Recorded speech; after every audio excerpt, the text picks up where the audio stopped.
बहुत समय पहले की बात है। श्रावस्ती के एक घने वन में वर्षा ऋतु का वास चल रहा था। चारों ओर हरियाली फैली हुई थी और हवा में मिट्टी की भी सुगंध थी। भगवान बुद्ध अपने शिष्यों के साथ वहीं एक कुटिया में ठहरे हुए थे। प्रतिदिन की भिक्षा, ध्यान और उपदेश के बाद रात्रि का समय आता तो सभी शिष्य विश्राम के लिए अपने अपने स्थानों पर चले जाते।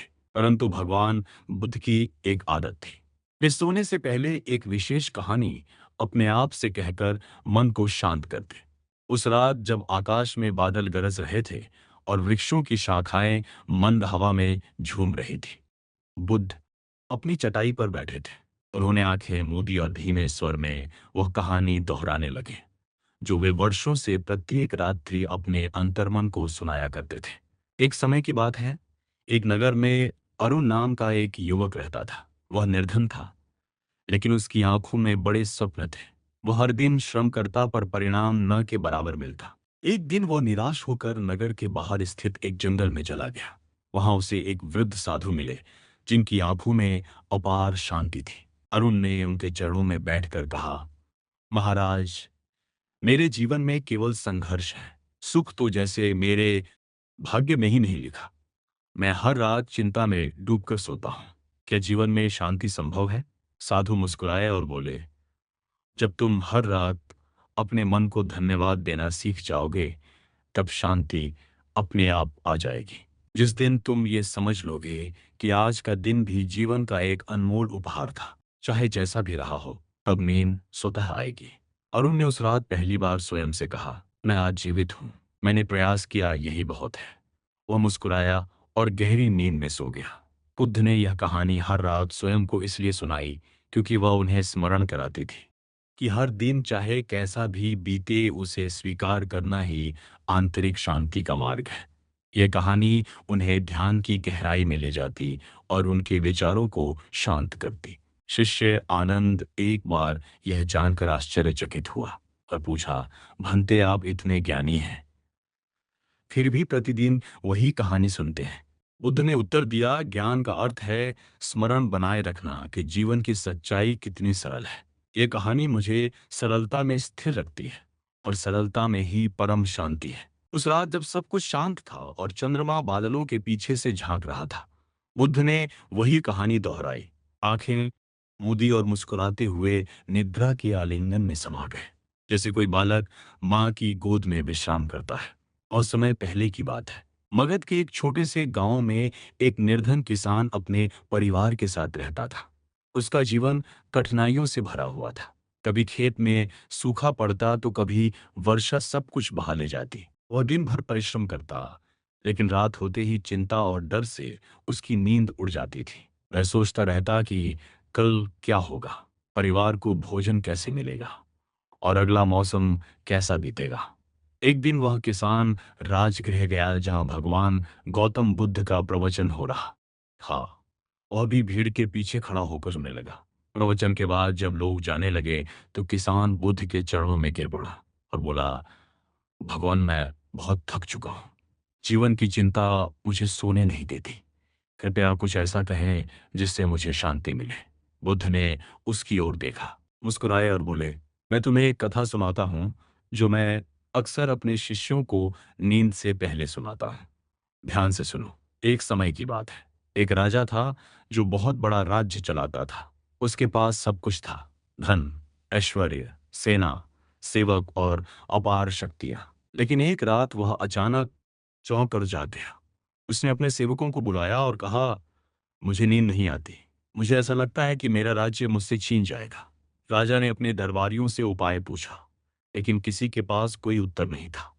तभी एक वृद्ध भिक्षु उसके महल में आया। राजा ने उसकी बातों को सुना और पूछा, तुम तो भिक्षु हो? साधु ने मुस्कुराकर उत्तर दिया, जब मन में डर होता है तभी बाहर डर दिखाई देता है, लेकिन जब मन शांत हो जाता है तब सारा संसार भी शांत हो जाता है। बालक ने पूछा, आपके पास तो कुछ भी नहीं है, फिर भी आप इतने प्रसन्न क्यों हैं? साधु ने कहा, जिसने अपने भीतर को जान लिया वह जानता है कि बाहर की कोई चीज स्थायी नहीं, असली आनंद भीतर है। बुद्ध ने कहानी को वहीं रोका और शिष्यों से कहा, हर रात इस कहानी को याद रखो। ये तुम्हें सिखाएगी कि सच्चा सुख वस्तुओं में नहीं, अपने अंतर में है। जब तुम सोने जाओ तो पहले अपने भीतर झांको। जो भीतर से शांत है वही बाहर से भी शांत होता है। यही ध्यान की पहली सीढ़ी है। उस रात सभी शिष्य मौन हो गए।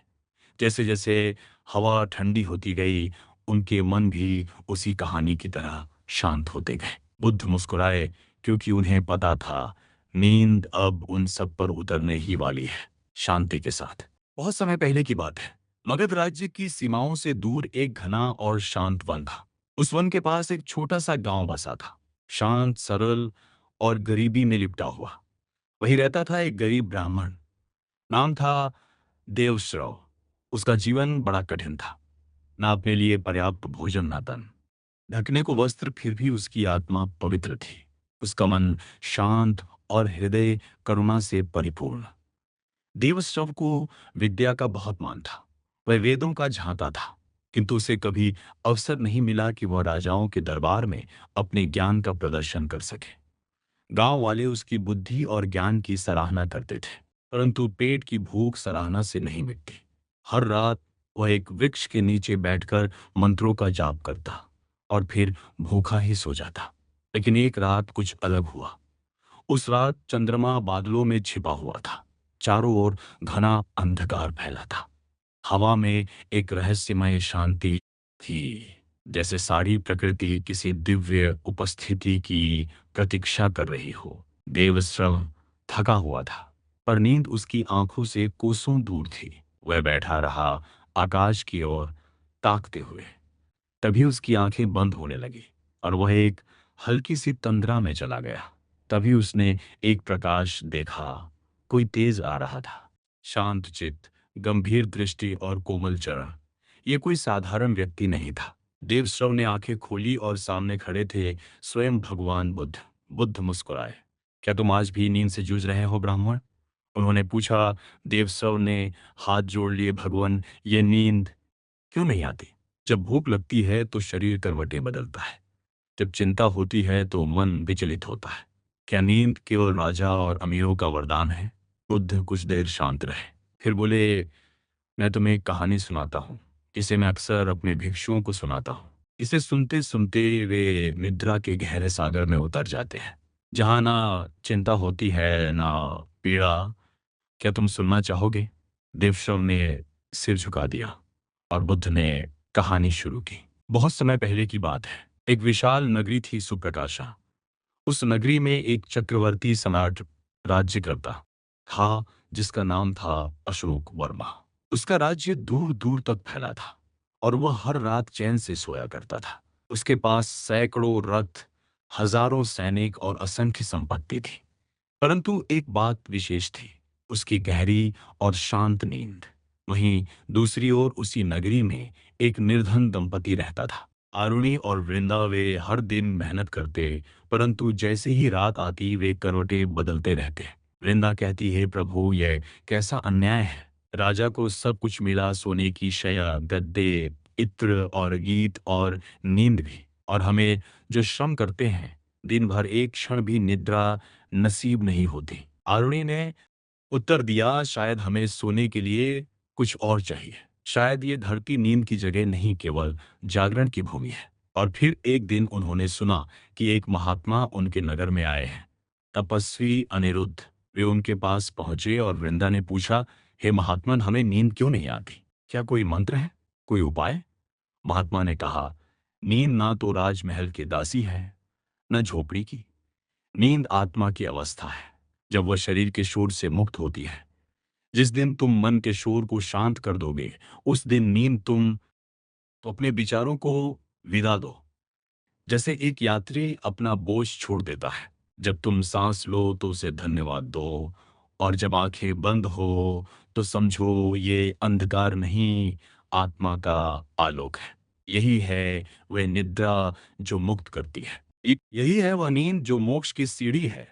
और तभी से यह कथा गरीब ब्राह्मण की, राजा की नींद की और वृंदा की सांसों की सैकड़ों वर्षों से सोने से पहले सुनाई जाती रही है। गंगा के तट पर बसे एक छोटे से गांव में एक युवा बालक रहता था, जिसका नाम आनंद था। वह अत्यंत जिज्ञासु और उत्साही था, लेकिन जीवन की वास्तविकता को समझने के लिए वो हमेशा बेचैन रहता था। उसे लगता था कि संसार में दुख ही दुख है और वह इस पीड़ा का समाधान खोजना चाहता था। एक दिन गांव में यह खबर फैली कि भगवान बुद्ध पास के वन में ठहरे हुए हैं और वहां पर अपने शिष्यों को धर्म का उपदेश दे रहे हैं। आनंद ने अपने मन में ठान लिया कि वह बुद्ध से मिलेगा और अपने प्रश्नों का उत्तर पाएगा। वह बिना समय गंवाए बुद्ध के आश्रम की ओर चल पड़ा। जब वह वहां पहुंचा तो उसने देखा कि कई लोग बुद्ध के चरणों में बैठकर उनकी शिक्षाओं को सुन रहे थे। आनंद भी चुपचाप एक किनारे बैठ गया और उनकी वाणी को ध्यान से सुनने लगा। बुद्ध ने उस दिन करुणा और धैर्य के महत्व पर उपदेश दिया। उनकी वाणी इतनी मधुर और तर्क संगत थी कि आनंद का मन पूरी तरह से उनकी ओर आकर्षित हो गया। उपदेश के बाद आनंद ने बुद्ध के पास जाकर विनम्रता से पूछा, भगवान, संसार में इतना दुख क्यों है और क्या इससे मुक्ति पाना संभव है? बुद्ध मुस्कुराए और बोले, आनंद, इस प्रश्न का उत्तर तुम्हें एक कहानी के माध्यम से मिलेगा। ये वही कहानी है जो मैं हर रात अपने शिष्यों को सुनाता हूँ, जिससे उन्हें जीवन की सच्चाई का ज्ञान हो सके। बहुत समय पहले की बात है। एक गांव में एक किसान रहता था। वह परिश्रमी था और अपनी मेहनत से खेतों में अन्न उपजाता था। उसका एक पुत्र था जिसे वह अत्यंत प्रेम करता था। किसान ने अपने बेटे को हर प्रकार की सुख सुविधाएं देने का प्रयास किया, लेकिन उसने जीवन के कठिनाइयों का सामना करने की शिक्षा नहीं दी। एक दिन किसान का पुत्र बीमार हो गया। किसान ने हर प्रकार से उसका इलाज करवाने का प्रयास किया, लेकिन कुछ ही दिनों में उसका पुत्र संसार छोड़कर चला गया। किसान अत्यंत दुखी हो गया और अपने मन की शांति खो बैठा। उसने रो रो कर भगवान से प्रश्न किया, है प्रभु, यह कैसा न्याय है? मैं कभी किसी का अहित नहीं किया, फिर भी आपने मेरे पुत्र को मुझसे छीन लिया। दुख से व्याकुल किसान भगवान बुद्ध के पास गया और उनसे अपने मन की पीड़ा व्यक्त की। उसने बुद्ध से प्रार्थना की, मुझे मेरे दुख से बाहर निकालिए।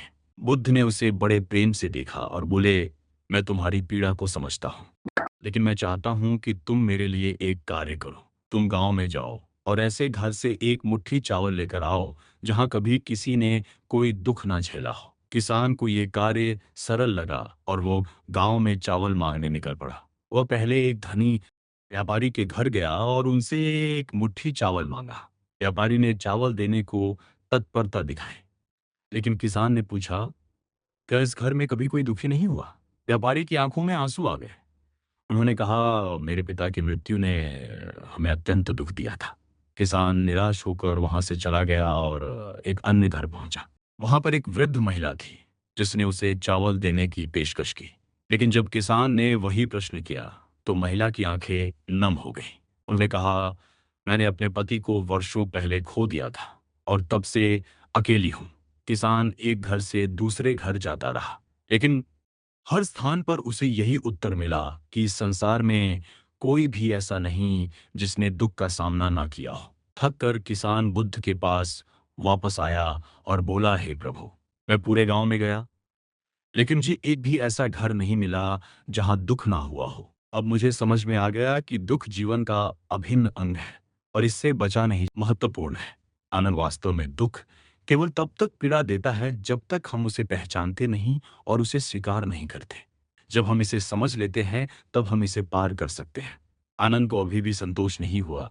उसने आगे पूछा, लेकिन भगवान, यदि हम सब दुख को स्वीकार भी कर लें तो भी यह समाप्त तो नहीं होता। क्या कोई ऐसा मार्ग नहीं है जिससे हम सदा के लिए दुख से मुक्त हो सके? बुद्ध ने मुस्कुराकर कहा, बिल्कुल आनंद, यही तो मेरे समस्त उपदेशों का सार है। मैं तुम्हें एक और कहानी सुनाता हूँ जिससे तुम्हें यह समझने में सहायता मिलेगी कि मनुष्य किस प्रकार अपने दुखों से मुक्त हो सकता है। बहुत समय पहले की बात है। एक समृद्ध नगर में एक राजा रहता था। वह बहुत ही न्यायप्रिय और बुद्धिमान था।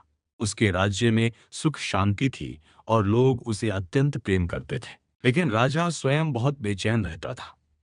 उसे किसी भी चीज में आनंद नहीं आता था। वो सबसे पूछता कि जीवन का सच्चा सुख कहाँ है, लेकिन कोई भी उसे संतोषजनक उत्तर नहीं दे पाता। एक दिन एक सन्यासी उसके दरबार में आया। राजा ने देखा कि वह सन्यासी अत्यंत शांत था। उसके चेहरे पर असीम आनंद था। राजा ने सन्यासी से पूछा, महात्मा, आप इतनी शांति में कैसे हैं? मैंने धन संपत्ति, भोग विलास और तमाम सुख साधन प्राप्त किए हैं, लेकिन फिर भी मैं संतुष्ट नहीं हूँ। कृपया मुझे बताइए कि सच्चा सुख कैसे प्राप्त किया जा सकता है। सन्यासी मुस्कुराए और बोले, राजन, यदि तुम सच में जानना चाहते हो कि सच्चा सुख क्या है, तो तुम्हें मेरे साथ आना होगा और जो मैं कहूँ उसे मानना होगा। राजा ने सहमति दी और महात्मा के साथ चल पड़ा। वह उसे अपने आश्रम में ले गए, जो एक घने जंगल के बीच स्थित था।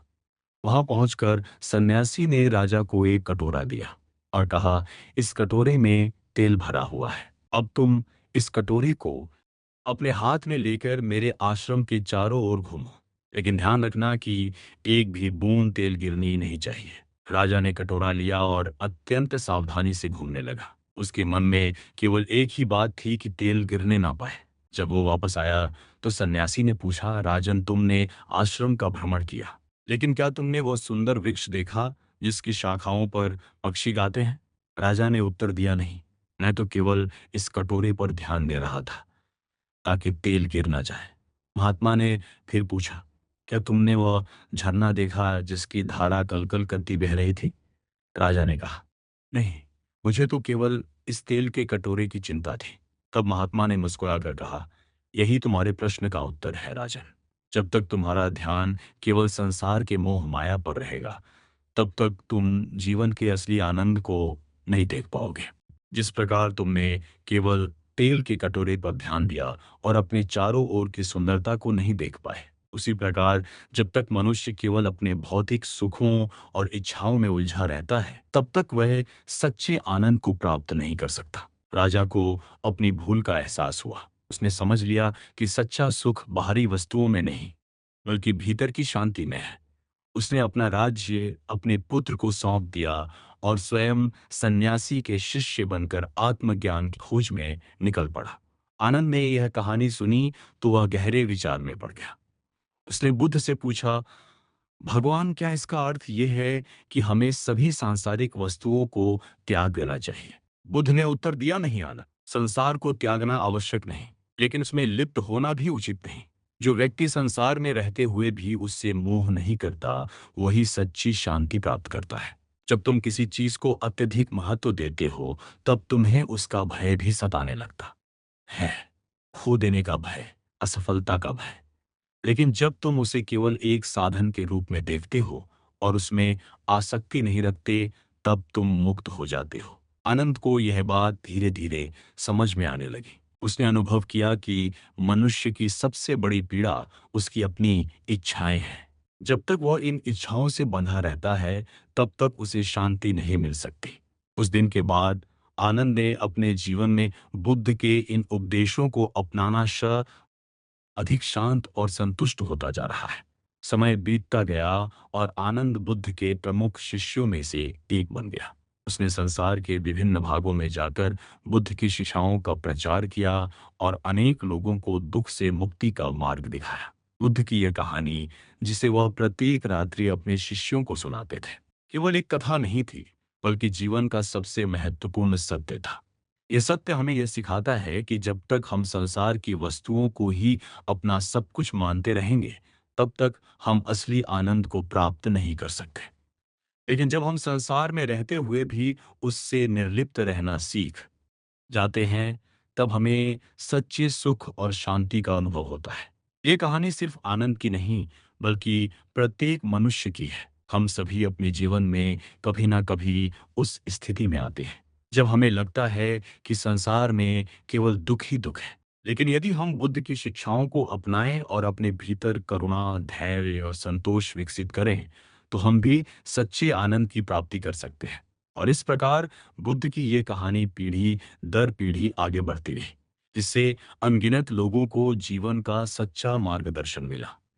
बुद्ध की वाणी आज भी गूंज रही है, और जो कोई भी उसे ध्यान पूर्वक सुनता है, वह अपने भीतर शांति और आत्मज्ञान की ज्योति को प्रज्वलित कर सकता है। नमस्कार दोस्तों, अकेला व्यक्ति हर बार में आपका दिल से स्वागत है। दोस्तों, रात होते ही हम सभी सो जाते हैं, पर क्या आपको पता है सोने का भी तरीका होता है? आज हम सोने के तरीके के विषय में बात करेंगे। दोस्तों, अगर आपका कोई सवाल है तो आप कमेंट में हमें पूछ सकते हैं। तो चलिए दोस्तों, रात की नींद कहानी शुरू करते हैं।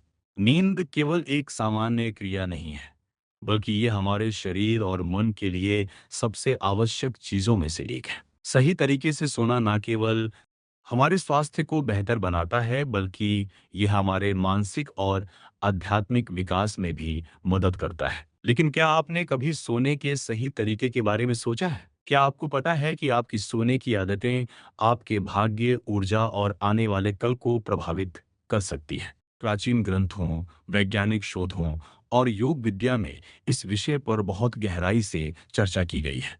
सोने से पहले हम जो भी विचार करते हैं, जो भावनाएं महसूस करते हैं, वे हमारे अवचेतन मन में समाहित हो जाती हैं और हमारे भविष्य को प्रभावित करती है। इसलिए यह बहुत ज़रूरी है कि हम सही मानसिकता, सही मुद्रा और सही भावनाओं के साथ सोने जाएं। आइए आज हम आपको एक ऐसी प्रेरणादायक कहानी सुनाते हैं, जो न केवल आपको सोने का सही तरीका सिखाएगी, बल्कि आपके जीवन को बदलने की शक्ति भी रखती है। ये कहानी आपको भावनाओं से भर देगी और आपके मन को शांति और प्रेरणा से भर देगी। राघव एक साधारण लेकिन मेहनती व्यक्ति था। वह दिन भर काम करता और रात को थक कर अपने बिस्तर पर गिर जाता। लेकिन उसकी एक समस्या थी, वह ठीक से सो नहीं पाता था। चाहे वो कितना भी थक जाए, रात को उसके मन में हजारों विचार उमड़ते रहते। कभी बीते हुए समय की चिंताएं, कभी भविष्य की अनिश्चितताएं, कभी जीवन की परेशानियां। उसकी नींद अधूरी रहती और सुबह उठते ही वो खुद को और भी थका हुआ महसूस करता। एक दिन वह अपने दादाजी के पास गया, जो एक विद्वान और योगी थे। उसने कहा, दादाजी, मैं रात को सो नहीं पाता, मेरा मन अशांत रहता है, आप ही मुझे कोई उपाय बताइए। दादाजी मुस्कुराए और बोले, बेटा, सोने का सही तरीका जान लो, फिर देखना तुम्हारा जीवन कैसे बदलता है।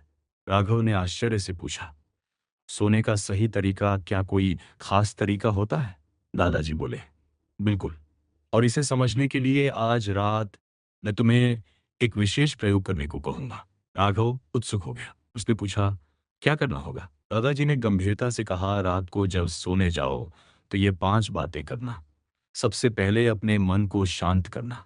सोने से पहले दिन भर की परेशानियां भूल जाओ, अपने मन को हल्का करो। याद रखो, जो बीत गया उसे बदला नहीं जा सकता, और जो आने वाला है उसकी चिंता करने से कुछ नहीं बदलेगा। राघव ने उस रात यही किया। जब वह बिस्तर पर गया, सोचा कल मैं उससे मिलकर सुलह कर लूंगा। चौथा नियम था सही मुद्रा में सोना। दादाजी ने समझाया था कि सोते समय दाई करवट लेना सबसे अच्छा माना जाता है, क्योंकि यह शरीर के ऊर्जा प्रवाह को सही रखता है और हृदय पर दबाव नहीं डालता। राघव ने पहली बार ध्यान दिया कि वह अक्सर उल्टी सीधी मुद्राओं में सो जाता था। उसने खुद को सही मुद्रा में रखा और आराम महसूस किया। पांचवा नियम था अच्छी सोच के साथ नींद में जाना। दादाजी ने कहा था, जो विचार लेकर तुम सोओगे वही तुम्हारे अवचेतन में जाएगा। इसलिए सोने से पहले कोई अच्छी बात सोचो, कोई अच्छा दृश्य देखो या कोई सकारात्मक संकल्प लो। राघव ने मन में एक सुंदर जंगल की छवि बनाई, जहां वह शांति से घूम रहा था। उसने महसूस किया कि उसकी सारी थकान गायब हो रही है। उस रात पहली बार राघव ने गहरी और शांत नींद ली। अगली सुबह जब वह उठा तो उसे ऐसा लगा जैसे वो किसी नए जीवन में प्रवेश कर चुका हो। उसका मन हल्का था, उसकी ऊर्जा दोगुनी थी, और सबसे महत्वपूर्ण बात, वो खुश था। वह दौड़ता हुआ दादाजी के पास गया और बोला, दादाजी, आपने जो बताया वो सच में जादू जैसा था। मुझे पहली बार सुकून भरी नींद मिली। दादाजी मुस्कुराए और बोले, बेटा, ये कोई जादू नहीं है, ये जीवन का सत्य है। जब हम सही तरीके से सोते हैं तो हमारा शरीर और मन दोनों स्वस्थ रहते हैं। रात की अच्छी नींद ही अगले दिन की सफलता की नींव होती है। राघव ने उस दिन से सोने के इन नियमों को अपनी आदत बना लिया। कुछ ही दिनों में उसके जीवन में चमत्कारी बदलाव आने लगे। उसकी चिंता कम हो गई, उसका मन शांत रहने लगा, और सबसे बड़ी बात, वह हर दिन ऊर्जावान और खुश रहने लगा। ये कहानी सिर्फ राघव की नहीं, बल्कि हम सब की है। हम सब जीवन की दौड़ में इतना उलझ जाते हैं कि सही तरीके से सोने की कला भूल जाते हैं। लेकिन अगर हम भी इन 5 नियमों को अपना लें, तो हम अपने जीवन में आश्चर्यजनक बदलाव देख सकते हैं। तो आज से ही एक संकल्प लें कि हम सोने से पहले अपने मन को शांत करेंगे, कृतज्ञता प्रकट करेंगे, क्षमा और प्रेम को अपनाएंगे, सही मुद्रा में सोएंगे और सकारात्मक विचारों के साथ सोएंगे। क्योंकि याद रखें, जैसा सोओगे वैसा ही जागोगे, और जैसा जागोगे वैसा ही तुम्हारा जीवन बनेगा। अब जब भी सोने जाओ, इन नियमों को अपनाओ और देखो कि कैसे तुम्हारा जीवन बदलता है। शुभ रात्रि। चलिए अब आपको एक और प्रेरणादायक कहानी की तरफ लेकर चलते हैं। यह कहानी बुद्ध सोने से पहले सुना करते थे। तो चलिए ज़्यादा समय ना लेते हुए कहानी शुरू करते हैं। गौतम बुद्ध के जीवन में हर बात का एक उद्देश्य और हर कार्य का एक अर्थ होता था। वह केवल अपने उपदेशों के माध्यम से ही नहीं, बल्कि अपने कार्यों और आदतों से भी अपने शिष्यों को जीवन की गहरी सच्चाइयां सिखाते थे। बुद्ध को एक विशेष कहानी बहुत प्रिय थी, जिसे वे अक्सर सोने से पहले अपने शिष्यों को सुनाया करते थे। ये कहानी समर्पण का वृक्ष के नाम से प्रसिद्ध थी। बहुत समय पहले एक घने जंगल के बीचों बीच एक विशाल पीपल का वृक्ष था।